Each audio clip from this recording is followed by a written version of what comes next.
Tervetuloa kanavalle. Käyn tällä videolla lyhyesti koronavirusrokotteen toimintaperiaatteen lävitse. SARS-CoV-2 on RNA-virus, mikä tarkoittaa sitä, että sen perimäaines on RNAta. Puhutaan myös RNA-genomista. Kaikki viruksethan ovat loisia. Ne tarvitsevat aina isäntäsolun lisääntyäkseen. Tämä koronavirus käyttää solun pinnalla olevia ACE2-reseptoreita apunaan tunkeutuakseen solun sisälle.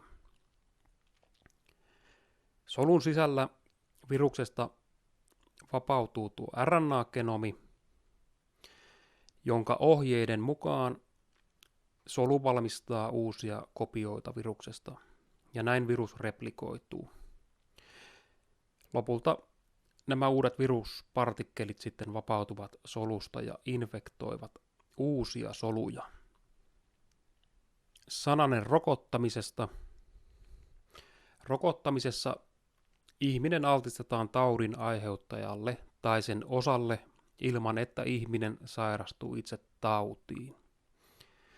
Perinteisesti ollaan käytetty heikennettyjä tai inaktivoituja viruksia. Esimerkiksi influenssarokotteena käytetään vielä nykyäänkin heikennettyjä viruksia, joita annetaan nenäsumutteena. Inaktivoidusta tai tapetusta viruksesta, jotka eivät pysty lisääntymään,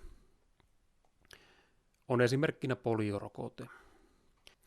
Lisäksi voidaan käyttää viruksen osia, joista esimerkkinä on pistettävä influenssarokote. Ja bakteeritauteja vastaan voidaan käyttää inaktivoituja toksiineita. Tosiaan nämä RNA-rokotteet ovat sitten täysin uusi ryhmänsä. No se, mikä tässä RNA-rokotteessa on ideana, on se, että tuosta viruksesta eristetään ensin tuo RNA-genomi ja sitten tuosta RNA-genomista piikkiproteiinia koodaava geeni. Ja sitten kun tuo piikkiproteiinia koodaava geeni siirretään ihmisen solun sisälle, niin solussa syntyy sitten piikkiproteiinia. Eli itse tässä rokotteessa ei ole jäljellä tuosta viruksesta mitään muuta kuin tuo piikkiproteiinia koodaava geeni.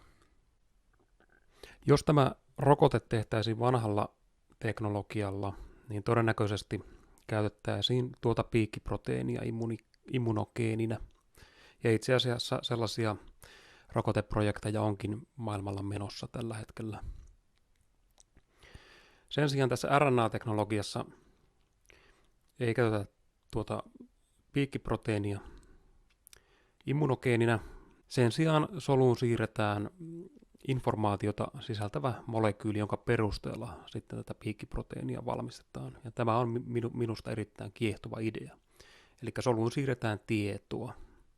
No tässä Pfizerin, kuten myös Modernan koronavirusrokotteessa, käytetään apuna nanolipidipartikkeleita, joiden sisällä piikkiproteiinia koodaava messenger RNA, eli suomeksi lähetti-RNA, sijaitsee. Periaatteessa tuota nanolipidipartikkelia voisi sanoa rasvapalleroksi. Se koostuu fosfolipidi-kaksoiskalvosta. Ja tässä nyt ei ole mitään erikoista sinänsä, sillä kaikkien solujen solukalvo koostuu fosfolipidi-kaksoiskalvosta. Eli periaatteessa tämä on vähän solun kaltainen rakenne, tämä nanolipidipartikkeli.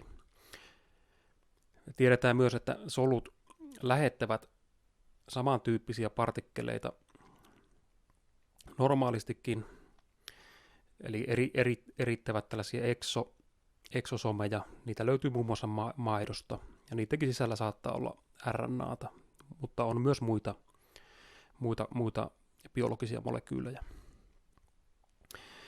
No, tämä Pfizerin rokote pistetään lihakseen, yleensä olkapäähän. Ja sitten nämä lipidipartikkelit kulkeutuvat solujen sisälle endosytoosissa. Ja periaatteessa kohdesoluna voi olla mikä tahansa solu, kuten lihassolu tai makrofagi.